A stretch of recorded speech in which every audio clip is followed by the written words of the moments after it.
여러분, 오늘 저는 한 신생아의 비극적인 죽음과 그 죽음을 둘러싼 충격적인 법정 공방에 대해 이야기하려 합니다. 내연 관계의 직장 동료가 낳은 자신의 아기를 차량 트렁크에 방치해 숨지게 하고 시신을 유기한 혐의. 1심 법원은 친부 A씨에게 친모가 아기를 트렁크에 둔 것을 알면서도 방치했다며 징역 8년의 중형을 선고했습니다. 여기까지 들으시면 누구나 이 친부의 잔혹한 범행에 분노하고 법의 심판이 당연하다고 생각하실 겁니다. 그런데 만약 이 판결이 항소심에서 완전히 뒤집히고 최근 대법원에서 최종 무죄가 확정되었다면 어떨까요? 징역 8년의 중형을 선고받았던 친부가 어떻게 모든 혐의를 벗고 무죄가 될 수 있었을까요? 이 충격적인 반전의 중심에는 사건의 유일한 직접 증거였던 친모 B씨 진술의 신빙성 문제가 있었습니다. 과연 법정에서는 무슨 일이 있었던 걸까요? 지금부터 1심 유죄에서 대법원 무죄 확정까지 이 믿기 힘든 대역 전극의 전말을 파헤쳐 보겠습니다. 분쟁 해결의 여정 1심 실형에서 대법원 무죄 확정까지. 먼저 사건의 흐름을 짚어보겠습니다.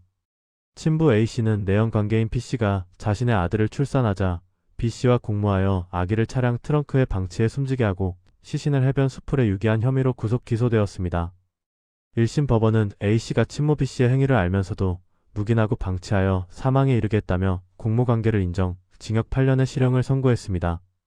하지만 A씨는 항소했고 항소심 법원은 1심을 파기하고 A씨에게 무죄를 선고했습니다. 트렁크에 아기가 있는 사실을 인식하지 못했다는 A씨의 주장을 받아들인 것입니다. 핵심 증거였던 친모 B씨 진술의 신빙성을 배척했기 때문입니다. 검찰은 이 무죄 판결에 불복하여 대법원에 상고했습니다.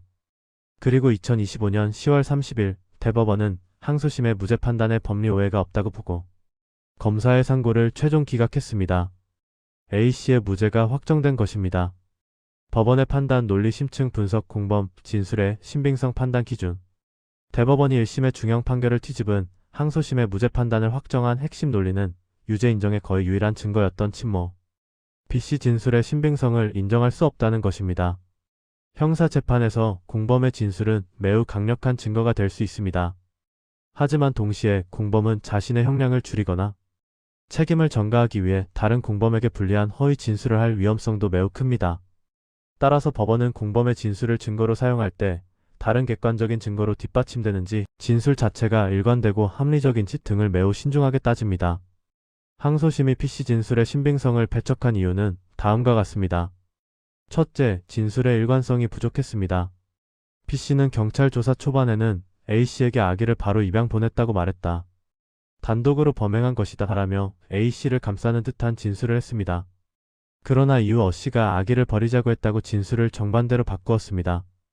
둘째, 진술을 번복한 동기가 의심스러웠습니다. 법원은 이 진술 번복 시점에 주목했습니다.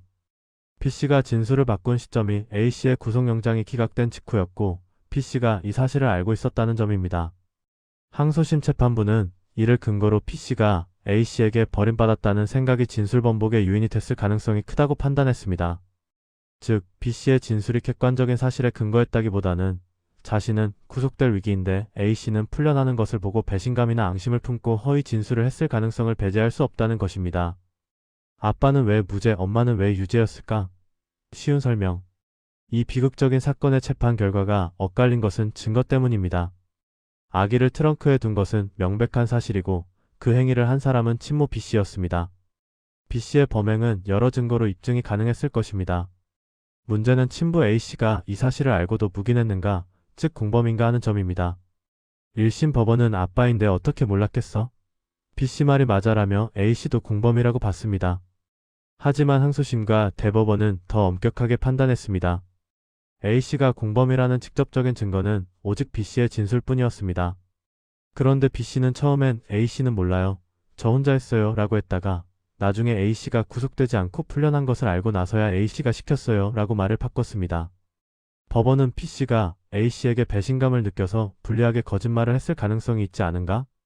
이렇게 오락가락하는 진술만 가지고 한 사람의 인생을 징역 8년으로 단정할 수는 없다고 본 것입니다. 반면 A씨는 처음 체포될 때부터 일관되게 아기를 입양 보냈다고 해서 그런 줄로만 알았다고 주장했고 이 주장 자체에는 큰 모순이 없었습니다. 결국 유죄를 입증할 유일한 증거인 B씨 진술의 신빙성이 깨지자 A씨의 혐의를 입증할 증거가 사라져 증거 불충분으로 무죄가 선고된 것입니다. 결론 진술뿐인 공모, 증거의 벽 넘지 못하고 무죄. 내 연녀가 낳은 신생아를 트렁크에 방치해 사망에 이르게 한 혐의로 1심에서 징역 8년의 중형을 선고받았던 40대 친부가 항소심에 이어 대법원에서도 최종 무죄를 확정받았습니다.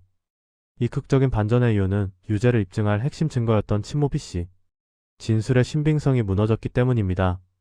법원은 친모가 A씨의 구속영장 기각 이후 진술을 번복한 점 등에 비추어 A씨에게 책임을 전가하려는 동기에서 허위 진술을 했을 가능성을 배제할 수 없다고 보았습니다.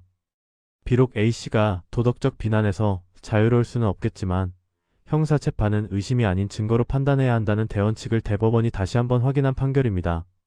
이는 10명의 범인을 놓치더라도 한 명의 억울한 사람을 만들어서는 안 된다는 사법부의 근본적인 책무를 보여주는 동시에 객관적 증거 없이 공범의 진술에만 의존하는 수사의 위험성을 경고하는 의미 있는 사례로 기록될 것입니다.